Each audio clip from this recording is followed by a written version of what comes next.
सभी प्यारे प्यारे व्यूअर्स का वार्म वेलकम करता हूं।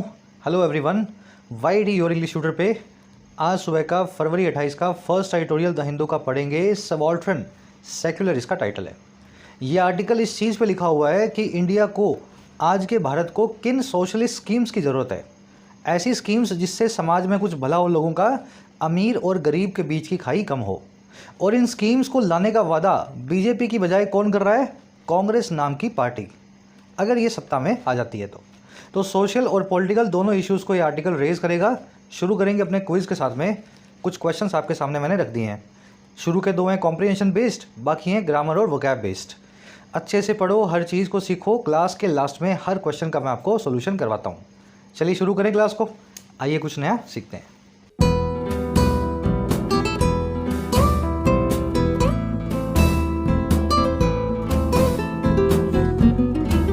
ऑलराइट, कह रहे जी सबऑल्टर्न कॉमा सेक्युलर।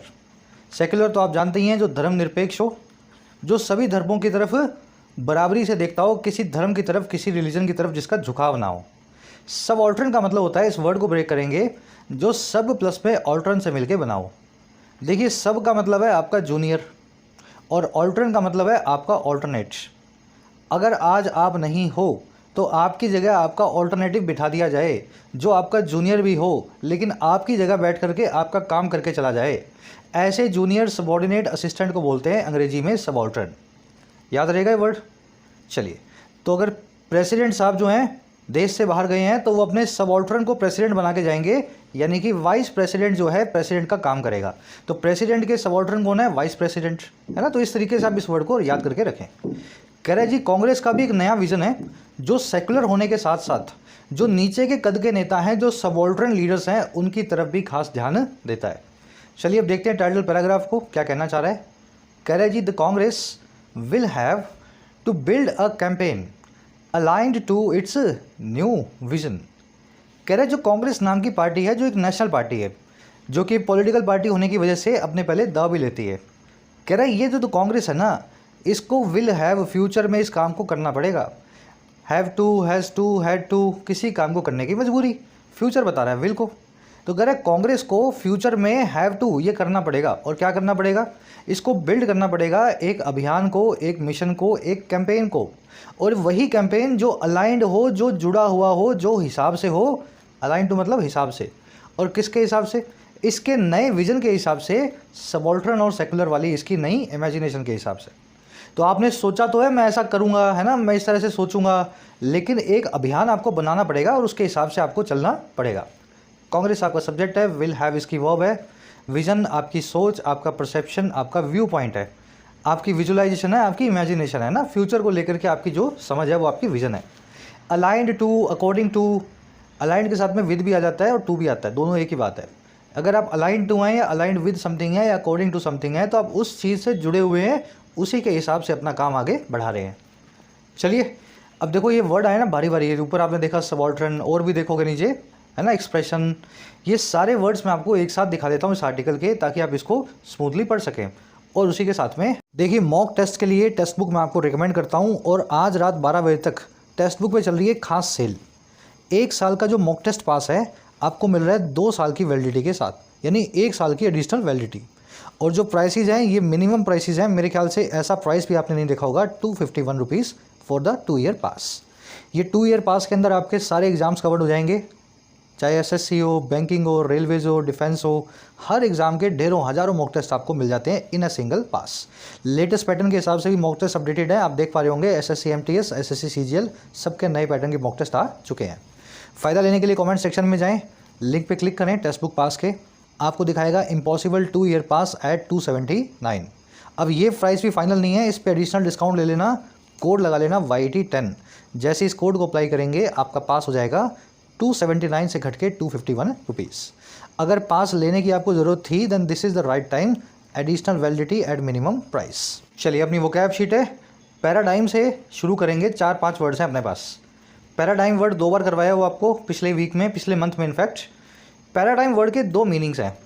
पहला तो किसी चीज़ का परफेक्ट एग्जाम्पल, यानी कि हिंदी में बोले तो मिसाल, हिंदी या उर्दू में। और दूसरा पैराडाइम का मतलब होता है सिस्टम या अरेंजमेंट। समझ गए? तो ये वर्ड दोनों ही तरह यूज़ किया जा सकता है नाउन फॉर्म में। अब दोनों तरीके से यूज़ करके दिखा देता हूँ। India is a paradigm of a stable democracy. India एक मिसाल है एक स्थिर स्टेबल डेमोक्रेसी की। वर्ल्ड लार्जेस्ट डेमोक्रेसी है, सिर्फ 75 साल पुराना देश है, लेकिन फिर भी मिसाल है डेमोक्रेसी का। तो पैराडाइम यहाँ पे परफेक्ट एग्जाम्पल की बात कर रहा है। अब दूसरा देखो, education can change the social paradigm of any country. Education जो है बदल सकती है सामाजिक ढांचे को, सिस्टम को, पैराडाइम को किसी भी देश के। ठीक है, तो यहाँ पे सिस्टम वाला मीनिंग निकल गया।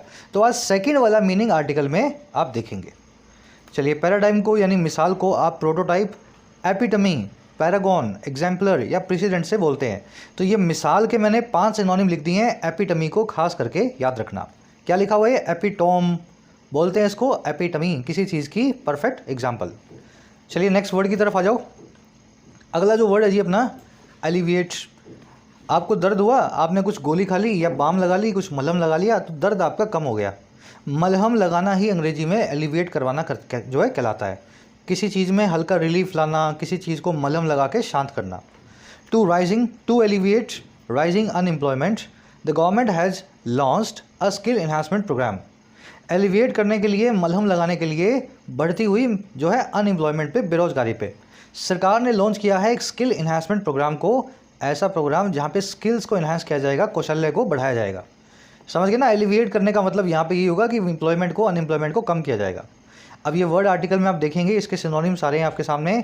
Mitigate, assuage, ameliorate, balm, salve, modify, pacify, है ना।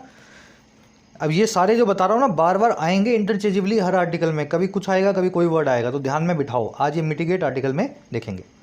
चलिए, सेकंड लास्ट वर्ड है आज का परस्यूट। 3 और हैं, इसके बाद 2 और हैं। परस्यूट का मतलब होता है ख्वाहिश। चेज बोल दो, डिज़ायर बोल दो, हंट बोल दो। The pursuit of happiness ends with the death. खुशी की चाह जो है मौत के साथ ख़त्म होती है। तो ये कहावत अंग्रेजी में, अगर इंसान जी रहा है तो हमेशा खुश नहीं रह सकता। क्वेस्ट या एस्पिरेशन इसके सिनोनिम है। आज एस्पिरेशन, चाहत, ख्वाहिश नाम का वर्ड आर्टिकल में देखेंगे। ठीक है, एस्पिरेशन। चलिए, एक और वर्ड है अपने पास, टिमिड। देखो, टिमिड कौन आदमी होता है? आपने कुछ लड़के देखे होंगे, लड़कियां भी देखी होंगी अक्सर, जो या तो बहुत धीरे बोलते हैं, आपको उनकी आवाज़ से लगेगा कि ये थोड़े शाय हैं, हेजिटेट कर रहे हैं, कॉन्फिडेंस की इनमें हो सकता है कमी हो। या फिर कुछ लोग ऐसे मिलेंगे जो आपको बड़े डरपोक से लगेंगे, फियरफुल या कावर्डली होंगे, बड़ा छोटा बड़ा रिस्क भी लेने से डरेंगे, है ना। तो ऐसे लोगों के लिए एडजेक्टिव यूज़ किया जाता है अंग्रेजी में टिमिड। ऐसा आदमी जो संकोची हो, कॉन्फिडेंस ना रखता हो, या ऐसा आदमी जो बात बात पे डर जाता हो, रिस्क लेने की क्षमता ना रखता हो, टिमिड कहलाता है। The man on the other side of the phone had a timid voice. जो आदमी था फ़ोन के दूसरी तरफ, उसकी एक टिमिड वॉइस थी, बिना कॉन्फिडेंस वाली या फियरफुल वॉइस थी। ऐसी वॉइस थी, पता लग रहा था कि ये डरा हुआ है या कॉन्फिडेंस की कमी है। तो भैया, कॉन्फिडेंस की कमी हो तो उसके लिए 2 अच्छे वर्ड्स हैं, डिफिडेंट और पुसिलैमिनियस। यह नया वर्ड है आपके लिए, 1-2 बार आर्टिकल्स में आएगा तो आप दिमाग में बिठा पाओगे। ठीक है, पुसिलैनिमस, ये तो हो गए लैक ऑफ कॉन्फिडेंस के लिए। और फ्राइटेंड और स्केर्ड है, डरे हुए के लिए। वर्ड आर्टिकल में आज टिमिड देखेंगे। लास्ट वर्ड है अपना बैंक ऑन। बैंक ऑन, अब वैसे तो तोड़ के बता दूंगा मैं ना, याद भी करवा दूंगा, रट्टा मार लोगे आप, लेकिन ये ऐसे देखो इसको। अगर कोई बिजनेसमैन, उसको पैसे की ज़रूरत पड़े रातों रात, तो वो क्या करता है? उसको आखिरी सहारा मिलता है बैंक से। या आपको पैसे की ज़रूरत पड़े, आपके बैंक अकाउंट से या पैसा निकालेंगे, बैंक अकाउंट में 50,000 जमा कर रखे हैं आपने, तो वो 50,000 रुपये आप उनको, उन 50,000 रुपये पे पूरा यकीन है आपको कि बैंक के पास जाऊंगा, बैंक मुझे कभी भी दे देगा। तो बैंक की इस विश्वसनीयता को देखते हुए इस ईडियम को बनाया गया है। किसी चीज़ पे बैंक ऑन करना, किसी चीज़ पे अपनी आशाओं को आधारित कर लेना। आई बात समझ में? आपको, आपके पास कोई चीज़ है और उस पर आपने अपनी होप बेस कर रखी है, बस उस चीज़ पे आप बैंक ऑन कर रहे हो। जैसे कोई भी आदमी बैंक के ऊपर पूरा विश्वास करता है अपना पैसा देते या लेते हुए। Your family and near ones are the only people you can bank on in the face of adversity. आपका परिवार और आपके नज़दीकी या करीबी लोग वही अकेले लोग हैं जिन पे आप बैंक ऑन कर सकते हो, अपनी आशाओं को टिका सकते हो मुश्किलों का सामना करते हुए, इन द फेस ऑफ एडवर्सिटी। और कोई आगे नहीं आएगा, और ये लोग हमेशा आगे रहेंगे, कोई पीछे नहीं जाएंगे। रिलाई ऑन या अपॉन भी बैंक अपॉन को बोल सकते हैं। आज ये फ्रेजल वर्ब आर्टिकल में आएगी। चलिए, एक समरी दे दें आपको आर्टिकल की, किस बारे में लिखा हुआ है। देखिए, रिसेंटली अपनी 85th जनरल मीटिंग में, प्लेनरी सेशन में, कांग्रेस ने कुछ वादे किए हैं वोटर से। और वादे ये हैं कि अगर ये सत्ता में आए, इनको वोट मिले, इनकी सरकार बनी, तो ये कुछ सोशलिस्ट स्कीम चलाएंगे जो अमीर और गरीब के बीच की खाई को कम करेंगी। जैसे कोई स्कीम होगी सिंगल औरतों की पेंशन की, सिंगल लेडी जो है बिना परिवार के रहती हैं, या कुछ स्कीम्स ऐसी होंगी जिसमें हर परिवार को एक न्यूनतम आय ज़रूर मिलेगी, या किसी स्कीम के अंदर लीगल एड का प्रावधान होगा, अगर किसी गरीब आदमी पे कोर्ट केस हो जाए तो उसको अच्छे से अच्छा वकील मिल सके सरकारी खर्चे पे। तो ऐसी स्कीम्स को देने का वादा कांग्रेस कर रही है। हमारा आर्टिकल कह रहा है कि ये सही मौका है कांग्रेस के पास में। इन स्कीम्स का चाम आजकल पूरी दुनिया में है, हर सरकार इनको लाने की कोशिश कर रही है। अगर कांग्रेस ये ले आए तो बीजेपी से कुछ हटके हो जाएगा और हो सकता है इसको भी 4 वोट मिल जाए, इसकी भी सरकार बन जाए। लेकिन दिक्कत ये है कि कांग्रेस जब जब ऐसे वादे करती है बाद में उनको भूल जाती है। तो आर्टिकल थोड़ा कंसर्न भी है कि कहीं कांग्रेस इस बार फिर से भूल ना जाए। तो आज की टोन है सजेस्टिंग, कांग्रेस को सजेस्ट कर रहा है जो कहा है उस पर खरे उतरना। चलिए शुरू करें। कह रहे जी the 85th plenary session of the Congress that concluded in Raipur and Chhattisgarh outlined a strategy for the 2024 Lok Sabha election. यही रोक दे। कह रहे जी 85वां जो प्लेनरी सेशन है, अब ये क्या होता है भाई? देखिए प्लेनरी सेशन वो सेशन होता है जिसमें किसी भी चीज़ का, किसी भी ग्रुप का हर आदमी शामिल हो, छोटा बड़ा नाटा बोना सुंदर, समझ गए ना? बड़ा और छोटा कार्यकर्ता हर आदमी जब किसी सेशन में आएगा, कॉन्फ्रेंस में आएगा, तो वो कॉन्फ्रेंस अपने आप ही प्लेनरी जो है सेशन बन जाएगा।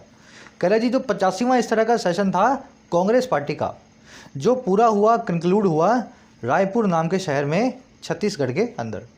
कह रहे सेशन ने ना आउटलाइन कर दिया। आउटलाइन करना मतलब किसी चीज़ को रूपरेखा देना, आउट से लाइन देना। अंदर की डिटेल बाद में देखेंगे, पहले मोटा मोटा ढांचा बना लेते हैं।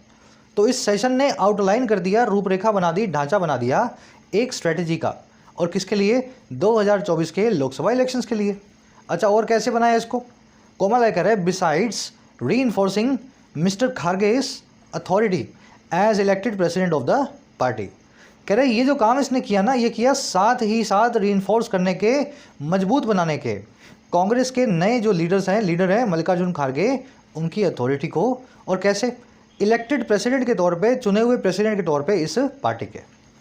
तो इस सेशन के अंदर 2 चीज़ें हुई, नई स्ट्रेटजी का खाका तैयार हो गया, और मल्लिकार्जुन जो खड़गे हैं उनको अपनी अथॉरिटी को सबके सामने क्लेम रखने का मौका मिल गया कि देखो मैंने भी एक सेशन आयोजित किया है, 85वां प्लेनरी सेशन। चलिए सिंपल सेंटेंस है। सेशन की वर्ब है आउटलाइन करना, रूपरेखा बनाना, ढांचा बनाना। दैट की वर्ब है कंक्लूडेड, दैट आया सेशन के लिए। रीइंफोर्स करना, किसी चीज़ को और मजबूत या स्ट्रेंथन करना। आगे बढ़ो। कह रहे जी apart from a clear expression of its willingness to work with like minded secular parties, the Congress has resolve to pursue a sharp social justice agenda, a paradigm shift for a party. अब देखो ये sentence सही नहीं है technically. Improvement के question में इस sentence को इम्प्रूव किया जाना ही चाहिए। पहले सेंटेंस समझा देता हूँ, फिर एरर बताऊंगा। कह रहा है जी साथ ही साथ या अपार्ट फ्रॉम। अच्छा, किस चीज़ के भाई? कह रहा है एक क्लियर एक्सप्रेशन के, एक साफ अभिव्यक्ति के। एक्सप्रेशन समझते हैं ना, किसी चीज़ को एक्सप्रेस करना। और ये अभिव्यक्ति है इसकी विलिंगनेस को, इसकी जो है तैयारी को। विलिंगनेस किसी काम को करने के लिए आप जब रेडी होते हो, विलिंग होते हो। कह रहे हैं जी एक क्लियर एक्सप्रेशन जो दिया है इसने, उस एक्सप्रेशन के साथ ही अपार्ट फ्रॉम दैट एक्सप्रेशन। अब ये एक्सप्रेशन किस चीज़ का था? ये था काम करने का, मिल करके वर्क विद करने का, इसी तरह के दिमाग की पार्टियों के साथ, लाइक माइंडेड जो है सेक्युलर पार्टीज़ के साथ में। कह रहा है ये करने के साथ ही साथ हुआ ये, कांग्रेस ने रिजॉल्व कर लिया है, कांग्रेस ने प्रॉमिस कर दिया है, संकल्प ले लिया है कि ये परस्यू करेगी, ये चेज करेगी, हंट करेगी एक शार्प सोशल जस्टिस एजेंडा को। ऐसा एजेंडा जिसमें सामाजिक न्याय बहुत अच्छे से हो, शार्प सोशल जस्टिस एजेंडा हो। कह रहे ये जो चीज़ है ना अपने आप में, जो कांग्रेस ने पहली बार बोली है, कह रहे ये चीज़ ही कोमल आगे बता रहा है। अब पैराडाइम शिफ्ट है एक पार्टी के लिए, एक ऐसा बदलाव है जो सिस्टमिक बदलाव है। पैराडाइम याद है ना, मिसाल या सिस्टम। तो पैराडाइम शिफ्ट मतलब सिस्टम में ही शिफ्ट, पूरा बदलाव। तो ये पूरी पार्टी के सिस्टम में एक बदलाव की तरह आया है। सेंटेंस सिंपल है। कांग्रेस की वर्ब है हैज़ रिजॉल्व। रिजॉल्व एक नाउन भी है, एक वर्ब भी है। नाउन फॉर्म में इसका मतलब होता है वादा, वर्ब फॉर्म में इसका मतलब होता है संकल्प लेना, है ना, वादा करना। परस्यू करना, किसी चीज़ के पीछे पड़ जाना, चेज करना, हंट करना। पैराडाइम आप ऑलरेडी देख चुके हैं। पैराडाइम शिफ्ट एक फ्रेज है इंग्लिश में, इसका मतलब होता है बड़ा बदलाव। चलिए और आगे बढ़े। आगे कह रहे हैं जी while the party has always had a welfare agenda, it failed to accommodate the political aspirations of the subordinates who increasingly found other parties more suitable. कह रहा है ये कुछ नया नहीं है, ये जो सब नए रिजॉल्व्स इन्होंने लिए हैं ना, ये सारे के सारे जो रिजॉल्व्स हैं पार्टी के, party has always had a welfare agenda, हमेशा से वेलफेयर का एक एजेंडा पार्टी रखती आई है। वेलफेयर मतलब लोगों की भलाई, एजेंडा मतलब प्लान। कह रहे फिर भी हुआ क्या, कह रहा हुआ ये कि ये नाकामयाब रही, फेल रही अकोमोडेट करने में, एडजस्ट करने में पॉलिटिकल एस्पिरेशंस को, राजनीतिक चाहतों को, ख्वाहिशों को, कांग्रेस के सबाल्टर्न्स की, कांग्रेस के छोटे कद के नेताओं की। और ये वही नेता हैं जो लगातार बढ़ते हुए तौर पे इंक्रीजिंगली पा रहे हैं, फाउंड कर रहे हैं दूसरी पार्टीज़ को ज़्यादा सूटेबल, ज़्यादा बेहतर। तो एजेंडा तो वही था कांग्रेस का, कहने के लिए ऑन पेपर तो यही एजेंडा है, वेलफेयर एजेंडा के ऊपर काम करती है। लेकिन जो छोटे नेता हैं उनको ठीक से ये जो चाहते हैं वो पॉलिटिकल एस्पिरेशन पूरी नहीं कर पा रही उनकी। इस वजह से आप देखते हो कोई नया, कोई पुराना, कोई बड़ा, कोई छोटा नेता कांग्रेस छोड़ के दूसरी पार्टीज़ में आपको जाता हुआ मिलेगा। पार्टी की वो है हैज़ हैड परफेक्ट टेंस लगा हुआ है, ऐसा होता आया है, तो it has had a welfare agenda. It की वर्ब है फेल्ड, इट आया कांग्रेस के लिए। हु आया सबाल्टर्न्स के लिए, इनकी वर्ब है फाउंड। सबाल्टर्न्स मैंने आपको बता दिया, जो सब प्लस में ऑल्टरनेटिव हो आपका, आपकी जगह आके बैठ सके, आपके नीचे का अधिकारी। अकोमोडेट करना, किसी चीज़ को एडजस्ट करना। एस्पायरेशन, ख्वाहिश, ड्रीम, एम्बिशन, है ना, ये सब के सब जो हैं ख्वाहिश के सिनोनिम है, चाह के। जो है परस्यूट, सूटेबल होता है जो आपके लिए सही हो, प्लेजेंट हो, जो पैलेटेबल हो, जो आपको प्लेजेंट लगे। चलिए और आगे बढ़े। कह रहे the party adapted a separate resolution on social justice and promised a dedicated ministry for the empowerment of the OBC या अदर बैकवर्ड क्लासेस। लंबा सेंटेंस है, इतना ही पढ़ लेते हैं, फिर आगे इसमें ऐड होता जाएगा। कह रहे पार्टी ने अडेप्ट कर लिया, पार्टी ने अपना लिया। अडेप्ट करना, किसी चीज़ को गले लगाना, अपना लेना। और किसको अपनाया, एक खास डेडिकेटेड मिनिस्ट्री को। डेडिकेटेड मतलब अलग से किसी पर्पज़ के लिए खास बनाई गई। तो इन्होंने एक सेपरेट, अच्छा ये ऊपर वाला करना है पहले। पार्टी ने अडेप्ट कर लिया एक सेपरेट रेजोल्यूशन को, सोशल जस्टिस पे, सामाजिक न्याय पे एक अलग से संकल्प लिया। और इसी पार्टी ने प्रॉमिस किया एक डेडिकेटेड मिनिस्ट्री को ओबीसी क्लास के लिए। अभी ओबीसी के लिए जो मिनिस्ट्री है वो अलग से नहीं है, तो अलग से बनेगी, पार्टी ये कहना चाह रही है। और साथ साथ क्या प्रॉमिस किया इन्होंने, अब देखो कि इस कोमा के बाद में सारी चीज़ें बता रहे हैं, एक एक कोमा कोमा लगा लगा के। फिर इन्होंने प्रॉमिस किया creation of A national council for social justice, एक नेशनल काउंसिल बनाएंगे सामाजिक न्याय के लिए। फिर इन्होंने ये प्रॉमिस किया publication of an annual state of social justice report on the lines of the national economic survey, ये पब्लिकेशन करवाएंगे हर साल state of social justice report को, ठीक है, इस रिपोर्ट को ये पब्लिश करवाएंगे। और ये बिल्कुल ऑन द लाइन्स ऑफ होगी, बिल्कुल सिमिलर टू होगी, बिल्कुल हिसाब से होगी, और किसके, नेशनल इकोनॉमिक सर्वे के, जो भारत सरकार करवाती है। तो ये इन्होंने भी संकल्प लिया कि हम अपना अलग से भी करवाएंगे सरकार के साथ साथ। फिर और क्या करवाएंगे, reservation in higher judiciary for schedule classes, schedule tribes and OBC. Reservation होगा हायर जुडिशरी के अंदर सभी क्लासेस का, अभी नहीं होता है। और लास्ट में होगा and Rohith Vemula act for students of disadvantageous sections if elected to power. Rohith Vemula act बनाएंगे, हैदराबाद का स्टूडेंट था ना रोहित, केस आपने शायद पढ़ा होगा 2016 का केस है। इस बच्चे ने, इस लड़के ने सुसाइड की थी, डॉक्टरेट का स्टूडेंट था ये। तो रोहित वेमुला के ऊपर एक एक्ट बनाया जाएगा दलितों के लिए, उन स्टूडेंट्स के लिए खासकर जो दलित परिवारों से आते हैं, डिसएडवांटेजियस सेक्शन से आते हैं। और ये सब कब होगा, ये सब कब होगा, इफ़ इलेक्टेड टू पावर। तो सबसे इंपॉर्टेंट पार्ट यही है, अगर ये पावर में आए ना तब ये सारे के सारे काम ये करवाएंगे, ऐसे इन्होंने वादे किए हैं। समझ में आ गया सेंटेंस। चलिए, पार्टी की दो वर्ब्स हैं, पार्टी अडेप्टेड, पार्टी ने अडेप्ट किया, और पार्टी प्रॉमिस्ड, पार्टी ने वादा किया। एम्पावरमेंट मतलब किसी को पावर देना, किसी का सशक्त बनाना, सशक्तिकरण बोलते हैं एम्पावरमेंट को हिंदी में, है ना, पावर देना। ऑन द लाइन्स ऑफ का मतलब होता है रफली सिमिलर टू, बिल्कुल उसी के जैसा, या इन कीपिंग विद भी इसको बोल सकते हैं। और कुछ देखने वाला नहीं है। चलो आगे बढ़ो। कह रहे जी, having lost out to regional parties in the post Mandal era, the party is now aiming to woo the subalterns to its fold. कह रहे जी, लूज आउट करने के बाद, हैविंग प्लस में वर्ब की थर्ड फॉर्म है ना, ये आउट तो फ्रेजल वर्ब बना रहा है यहाँ पे। लूज आउट करना मतलब बुरे से हारना। कह रहे जी, बुरे से हारने के बाद हैविंग लूज आउट टू, और किसके सामने, टू लगा के बता रहे हैं, क्षेत्रीय दलों के सामने। और कब, पोस्ट मंडल एरा में, 1992-93 के बाद की एरा में। हुआ क्या, हुआ ये कि पार्टी जो है ना अब एम कर रही है, कोशिश कर रही है वो करने की, रिझाने की। वो करना मतलब रिझाना, सबऑल्टर्न्स को, अपने छोटे कद के नेताओं को अपने फोल्ड में, अपने दायरे में। सबऑल्टर्न इसी की पार्टी के नहीं बल्कि दूसरी पार्टीज के भी छोटे कद के नेताओं को अपनी तरफ लाने की कोशिश कर रही है, सबऑल्टर्न्स को अपने फोल्ड में, अपने ग्रिप में, अपने दायरे में। चलिए, पार्टी की वर्ब है इज एमिंग, वू का मतलब होता है रिझाना। मंडल एरा कौन सी एरा है?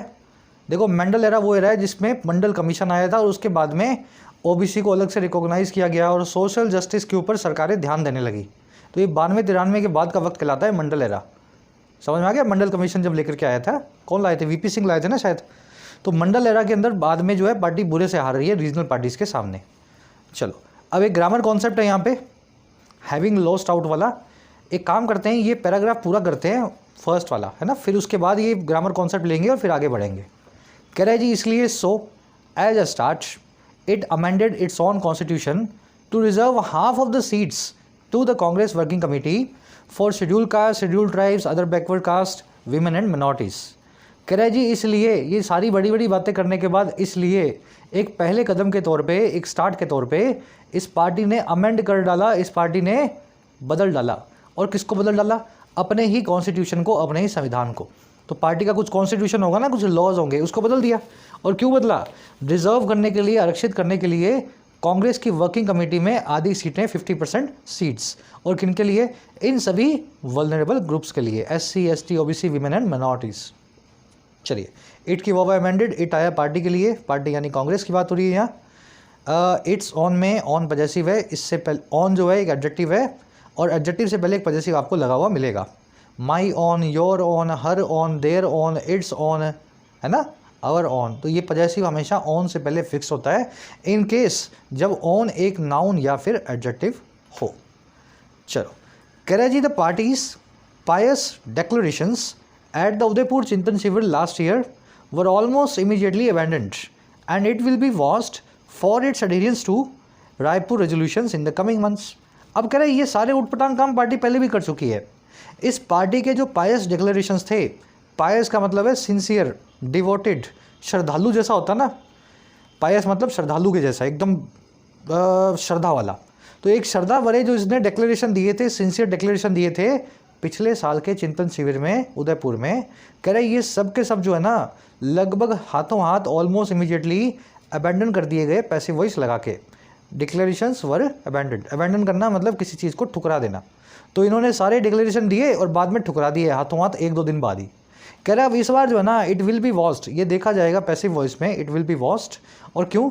इसकी अडीरेंस को, इसकी सख्ती से फॉलो करने की क्षमता को, अडीरेंस होती है फॉलो करना किसी चीज़ को सख्ती से। और किसके लिए अडीरेंस है? रायपुर रेजोल्यूशंस के लिए जो इसने अभी अभी लिए हैं रायपुर में आने वाले महीनों के अंदर। तो हर बार अच्छी अच्छी बातें करती है लेकिन बाद में 1-2 दिन बाद भूल जाते हैं, है ना। इस बार देखा जाए कि क्या इनकी बातें इनको कितने दिनों तक याद रहती हैं। डिक्लेरेशंस की वर्ब है वर अबैंडन्ड, पायस का मतलब है वेरी डिवोटेड, सिंसियर। इट की वर्ब है विल बी वॉस्ट, इट की बात है इट बात की जा रही है पार्टी की, है ना, कांग्रेस विल बी वॉस्ट। अडीरेंस मतलब किसी चीज़ को सख्ती से फॉलो करना। अडीरेंस, अबाइडेंस, कंप्लायंस, तीनों का मतलब होता है अच्छे तरीके से जो भी लॉ बनाओ, जो भी बात की गई हो उसको ठीक से, है ना, उसकी पालना करना। प्रेपोजिशन तीनों के फिक्स्ड हैं, अडीरेंस के बाद में टू, अबाइडेंस के बाद में बाय, कंप्लायंस के बाद में विद। चलो अब नेक्स्ट पैराग्राफ पे बढ़ते हैं। ऊपर जो कॉन्सेप्ट छोड़ के आए हैं इसको फटाफट देख लेते हैं। देखो कॉन्सेप्ट है हैविंग प्लस में वर्ब की थर्ड फॉर्म का,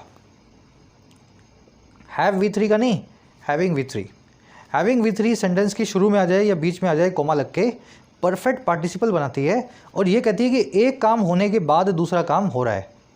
having finished the exam I left the examination hall. Having finished, exam को फिनिश करने के बाद मैंने एग्जामिनेशन हॉल को छोड़ दिया। आई बात समझ में? इस तरीके से हैविंग प्लस में वर्ब की थर्ड फॉर्म से आप एक काम के बाद दूसरे काम को बताएं। झंझट सारा ये है कि परफेक्ट पार्टिसिपल एक्टिव भी हो सकता है और पैसिव भी हो सकता है। अगर काम मैंने किया है तो एक्टिव में हैविंग V3 लिखो, और अगर काम मेरे साथ हुआ है, मेरे ऊपर काम हुआ है, मेरे ऊपर मैं एक्शन का रिसीवर हूँ, तो उस केस में हैविंग और जो है V3 के बीच में बिन लगाओ और इसका पैसिव फॉर्म बनाओ। अब ये टेक्निकली मैंने आपको समझा दिया, प्रैक्टिकली देख लो क्वेश्चंस आपको कैसे मिलेंगे एग्जाम में। Having study abroad, having studied abroad she return to India to work for an Indian firm. क्या मतलब निकला इसका? एब्रॉड में स्टडी करने के बाद, हैविंग स्टडी का मतलब है स्टडी करने के बाद, और कि कौन करके आया? जो सेंटेंस का सब्जेक्ट है वही इस स्टडी नाम के पार्टिसिपल का सब्जेक्ट भी बनेगा। कह रहे जो लड़की है ना स्टडी करने के बाद बाहर अब्रोड वापस आ गई इंडिया में, इंडिया की फर्म के लिए काम करने के लिए, to work for an Indian firm. बिल्कुल सही सेंटेंस है। अब दूसरा सेंटेंस देखो बिल्कुल इसके जैसा, having studied extensively the case still remains unresolved. Study करने के बाद बहुत गहराई से, एक्सटेंसिवली स्टडी करने के बाद बहुत गहराई से, केस आज भी बना हुआ है अनरिजॉल्व्ड। इस केस की कोई भी सोल्यूशन आज तक नहीं निकला। अब ये सेंटेंस अटपटा आपको लग रहा होगा। सब्जेक्ट है यहाँ पे केस, सब्जेक्ट है यहाँ पे केस, और स्टडीड जो वर्ब आई है, जो पार्टिसिपल आया है, केस के लिए आया है। देखो इस केस में तो शी जो है ना, शी ने स्टडी किया था अब्रॉड में, लेकिन क्या इस केस में, इस वाले सेंटेंस में, सेकंड वाले में, क्या केस ने स्टडी किया किसी चीज़ को? नहीं सर, केस को स्टडी किया जाता है। तो यहाँ पे केस के लिए स्टडीड वर्ब तो आएगी, पार्टिसिपल तो आएगा, लेकिन पैसिव फॉर्म में। सेंटेंस कुछ ऐसा बन रहा है, बहुत अच्छे से स्टडी किए जाने के बाद, बहुत अच्छे से स्टडी होने के बाद केस आज भी अनरिजॉल्व्ड बना हुआ है। जिसको लॉजिक समझ में आ गया जरूर से लिख के बताओ कमेंट्स में, सर समझ में आ गया। ऐसा ना हो मैं ही बोलता जा रहा हूँ, आपको समझ में ना आ रहा हो। बहुत आसान है। यहाँ पे केस के ऊपर काम हुआ है, तो हैविंग स्टडीड नहीं, हैविंग बिन स्टडीड लिखना पड़ेगा। सब्जेक्ट एक्शन का रिसीवर है, मैं बिन को यहाँ से उठा लेता हूँ और इसके बीच में रख देता हूँ। बस रेडी आपका सेंटेंस, ठीक है। अब इसको अपने को अप्लाई करना है 2 सेंटेंसेज में और दिमाग में बिठाना है इस कॉन्सेप्ट को। Having been killed the victim the murderer fled the crime scene. Victim को किल करने के बाद में जो खूनी था वो छोड़ के भागा क्राइम के सीन को। मर्डरर आपका सब्जेक्ट है, किल वर्ब का सब्जेक्ट यही बनने वाला है बाय डिफ़ॉल्ट, किल नाम के पार्टिसिपल का। अब बता दो मुझे, खूनी का मर्डर होगा या खूनी मर्डर करेगा? अरे मर्डर तो विक्टिम का होगा भाई, खूनी तो मर्डर करेगा। किल वर्ब का ये सब्जेक्ट है और परफॉर्म कर रहा है उसको। पैसिव में मत लगाओ, बिन को बीच में से निकाल दो। हैविंग किल्ड द विक्टिम लिखो, विक्टिम को मारने के बाद वो भागा, ना कि विक्टिम से मार खाने के बाद, ठीक है। चलो एक सेंटेंस और देख लो। Having lost somewhere my car keys were nowhere to be found.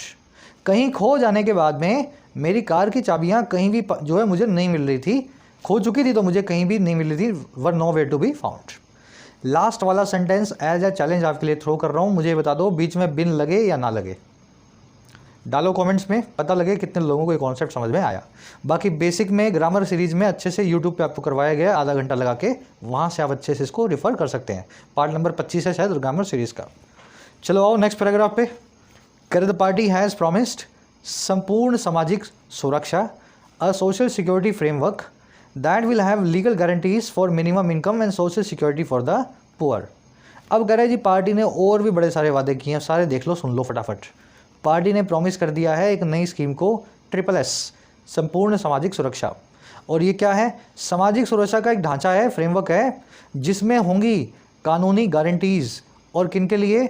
Minimum income और सोशल सिक्योरिटी होगी पुअर के लिए, है ना। मिनिमम इनकम की आपको कानूनी गारंटी मिलेगी। अगर आपको उतनी इनकम ना मिले तो सरकार के पास जाओ, सरकार पे केस कर दो।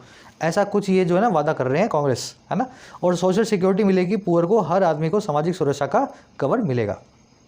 चलो पार्टी की वो है हैज़ प्रॉमिस्ड, दैट की वो है विल हैव, फ्रेमवर्क का मतलब है ढांचा, स्ट्रक्चर। चलिए आगे बढ़ते हैं।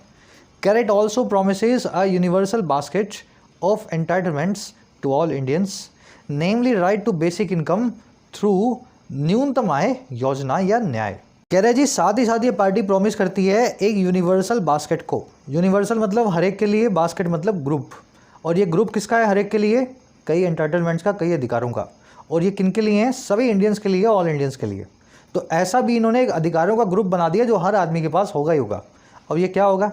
कह रहे जी इसका नाम लिया जाए नेमली, तो एक राइट होगा, राइट टू बेसिक इनकम। और किसके अंतर्गत? न्यूनतम आय योजना या न्याय योजना के जो है अंडर में।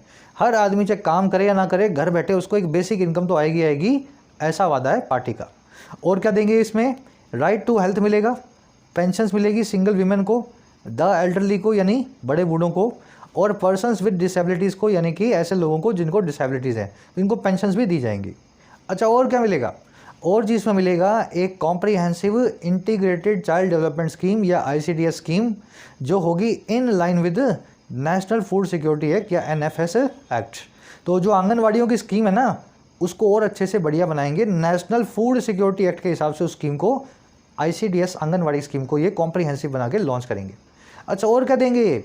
And quality elementary schooling and maternity entitlements.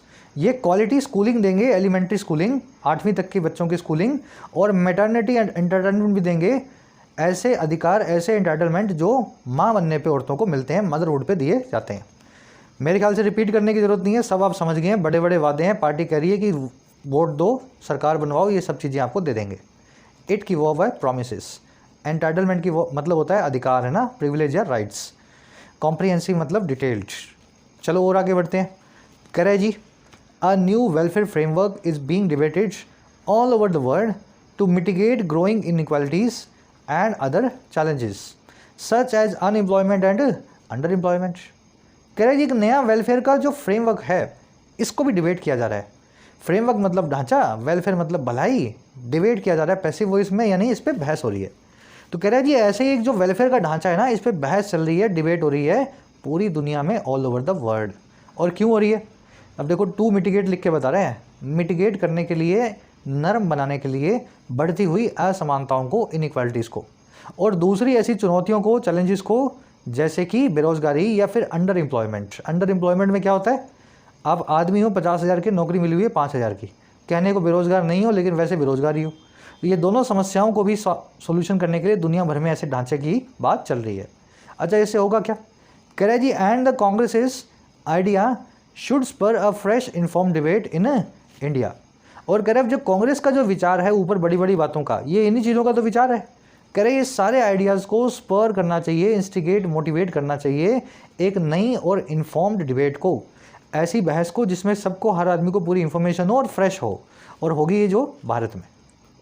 आगे बात समझ में। फ्रेमवर्क की वर्ब है इज बीइंग डिबेटेड, आइडियाज़ की वर्ब है शुड स्पर। स्पर करना, मोटिवेट करना, किसी चीज़ को भड़काना। मिटिगेट करना, एमिलियरेट, बाम, सॉल्व, है ना, पेसिफाई, मोलिफाई, किसी चीज़ की में नरमी लाना, मिटिगेट करना। चलो, बोर तो नहीं हो रही, लंबा आर्टिकल है थोड़ा सा, अब छोटा सा रह गया लास्ट का, पूरी कहानी की तरह इसको समझ लो बस। लास्ट में कह रहे हैं जी, दो the party had banked on न्याय और a universal income scheme before 2019 general elections, it did not gain any electoral dividends. कह रहे हालांकि जो पार्टी है इसने बैंक ऑन किया था, बैंक ऑन करना, किसी चीज़ पे अपनी उम्मीदों को जताना, अपनी उम्मीदों को रखना। और किस पे बैंक ऑन किया था? न्याय, या फिर जिसको बोल दे यूनिवर्सल इनकम स्कीम, और ये किया था 2019 के इलेक्शन से पहले। कह रहा है हालांकि पिछली बार भी पार्टी बोल रही थी ऐसी स्कीम लाएंगे, सबको घर बैठे पैसा मिलेगा, बराबर पैसा मिलेगा। कह रहा फिर भी हुआ क्या? कह रहे इसमें आशाएं जताने के बाद भी, बैंक ऑन करने के बाद भी, इस स्कीम ने नहीं गेन किया किसी भी इलेक्टोरल डिविडेंड को। सियासी जो है, इलेक्टोरल जो है, मतलब चुनावी जो है, डिविडेंड इसको नहीं मिले। डिविडेंड मतलब फ़ायदे, बेनिफिट्स, मुनाफे, इलेक्टोरल मतलब चुनाव से रिलेटेड। ठीक है, तो लोगों ने हल्के में ले लिया होगा मजाक में स्कीम को कि भाई घर पे कैसे पैसा मिल जाएगा, बिना काम किए कैसे मिल जाएगा सबको। तो पिछली बार भी स्कीम तो आई थी लेकिन किसी ने इस पर ज़्यादा ध्यान नहीं दिया। पार्टी की वर्ब है हैड बैंक्ड ऑन, इट की वर्ब है डिड नॉट गेन, डिविडेंड का मतलब है फ़ायदा, बेनिफिट या एडवांटेज। अच्छा, इस बार क्या फ़र्क है स्कीम में? इस बार ये है कि the party now hopes that the promise of a better future with assured income which also accounts for social identity could counter the BJP's Hindutva plus. कह रहे हैं जी, इस बार पार्टी ये होप कर रही है, आशा कर रही है कि जो वादा है अच्छे फ्यूचर का, प्रॉमिस है अश्योर्ड इनकम के साथ में, मिनिमम एक इनकम जिसकी आपको गारंटी मिलेगी। कह रहे जो साथ ही साथ अकाउंट फॉर करती है, ये वही अश्योर्ड इनकम प्रोग्राम है जिसमें इस चीज़ को भी शामिल किया गया, अकाउंट फॉर किया गया है आपकी सोशल आइडेंटिटी को, है ना। आप सोशली वल्नरेबल हो, माइनॉरिटी से आते हो, पैसे कम है, गरीब हो, सिंगल लेडी हो, तो उसके हिसाब से आपको ज़्यादा पैसे भी मिल सकते हैं। कह रहे इस बार जब इस चीज़ में, इस चीज़ को भी अकाउंट फॉर किया गया है, कह रहे ये जो है ना, ये प्रॉमिस, ये हो सकता है जवाब दे दे, काउंटर कर दे भारतीय जनता पार्टी के हिंदुत्व प्लस के एजेंडा को। हिंदुत्व को प्लस बना के, आगे बना के रखेंगे, हिंदुत्व प्लस, है ना, हिंदुत्व से थोड़ा और आगे बढ़ के। तो ये जो एजेंडा सरकार का, भारतीय जनता पार्टी का, इससे ही हो सकता है कांग्रेस इस बार दो दो हाथ कर पाए। पार्टी की वर्ब है होप्स, विच की वर्ब है अकाउंट्स फॉर, विच आया है प्रॉमिस के लिए, प्रॉमिस की वर्ब है कुड काउंटर, काउंटर करना, किसी चीज़ का जवाबी हमला करना। कह रहे by acknowledging the fact that inequality is not merely material and discrimination is not only along religious lines. The Congress has taken the debate beyond the secular communal binary. कह रहे जी ये एक्नॉलेज करके, इस बात को मान करके, बाय एक्नॉलेजिंग, और किसको? इस फैक्ट को, दैट वो ये कि जो असमानता है वो सिर्फ मटेरियल नहीं है, सिर्फ धन की नहीं है, असमानताएं और भी तरह की हैं। और जो भेदभाव है, जो डिस्क्रिमिनेशन है, वो सिर्फ रिलीजन के नाम पे नहीं होता, और भी कई रीजन होंगे भेदभाव होने के। कह रहे जी इन फैक्ट्स को मान करके हुआ क्या? कह रहे अब जो नई कांग्रेस उभरी है ना, ये ले गई है इस पूरी बहस को, इस डिबेट को, और कहाँ ले गई है, बियॉन्ड ले गई है, पार ले गई है सेक्युलर कम्युनल बाइनरी के। बाइनरी मतलब जुगलबंदी, सेक्युलर कम्युनल, आपको पता है कोई कम्युनल है कोई सेक्युलर है ना। बीजेपी कम्युनल है, कांग्रेस सेक्युलर है, बहुजन बीएसपी कुछ और है। तो ये जो सेक्युलर कम्युनल का जो समझ गए ना, दो तरफा जो सिक्का है उसके पार चली गई है कांग्रेस, कोई नई बात ही करने लगी इन लोगों के सामने। चलिए, कह रहे जी कौन सी बाइनरी है, that has work to the BJP advantage in recent year. ये वही बाइनरी है, ये वही जुगलबंदी है जिसने काम किया है बीजेपी के हक में पिछले कई सालों के दौरान। इनइक्वालिटी की वर्ब है इस, डिस्क्रिमिनेशन की वर्ब है इस, कांग्रेस की वर्ब है हैज़ टेकन, दैट की वर्ब है हैज़ वर्कड। दैट आया इस जुगलबंदी के लिए, सेक्युलर कम्युनल की बाइनरी के लिए। चलिए और आगे बढ़े, कह रहे जी for this strategy to be successful the Congress will have to build a robust political campaign. कह रहा है इस स्ट्रेटजी के सक्सेसफुल होने के लिए, कामयाब होने के लिए कांग्रेस को बिल्ड करना पड़ेगा, बनाना पड़ेगा। Congress will have to build एक मजबूत राजनीतिक कैंपेन को। और कौन सा कैंपेन हो, कह रहे जी वो जो अलाइन टू हो its new thinking breaking away from its characteristic timidity, जो अलाइंड विद हो, जो जुड़ा हो या जो हिसाब से हो इसकी नई सोच के। और ये सारा काम कांग्रेस को ऐसे करना है, ब्रेक अवे फ्रॉम करते हुए, अलग जाते हुए, स्केप करते हुए इसकी जो कैरेक्टरिस्टिक टिमिडिटी है, इसका जो दकियानुसीपन है, नर्वसनेस है, फियरफुलनेस है, कुछ भी नया नहीं कर पाती है, तो अपने इस कैरेक्टर को ब्रेक करते हुए, ब्रेक अवे फ्रॉम करते हुए सारा काम करना पड़ेगा। ठीक है, कांग्रेस की वो विल हैव, टिमिडिटी आप जानते हैं डरपोकपना, hesitation, lack of confidence, robust मतलब मजबूत, ब्रेक अवे फ्रॉम करना, किसी चीज़ से अलग होना। तो कांग्रेस को अपनी इस इमेज को तोड़ना पड़ेगा कि ये बड़ी कमज़ोर सी पार्टी है, सिर्फ बातें करती है, काम कुछ करके राजी नहीं है। चलिए रैपअप करेंगे आर्टिकल को, लंबा था थोड़ा, मुझे भी पढ़ते हुए थक गया हूँ मैं, पढ़ाते हुए आपको, हो सकता है आप भी पढ़ते पढ़ते थक गए हों, लेकिन पूरा तो पढ़ना ही था। फर्स्ट में आपसे पूछा है क्वेश्चन में कि इनमें से कौन सी चीज़ सोशल जस्टिस एजेंडा का पार्ट नहीं है कांग्रेस के, जो कांग्रेस ने वादे किए हैं इनमें से कौन सा वादा कांग्रेस की तरफ से नहीं आया।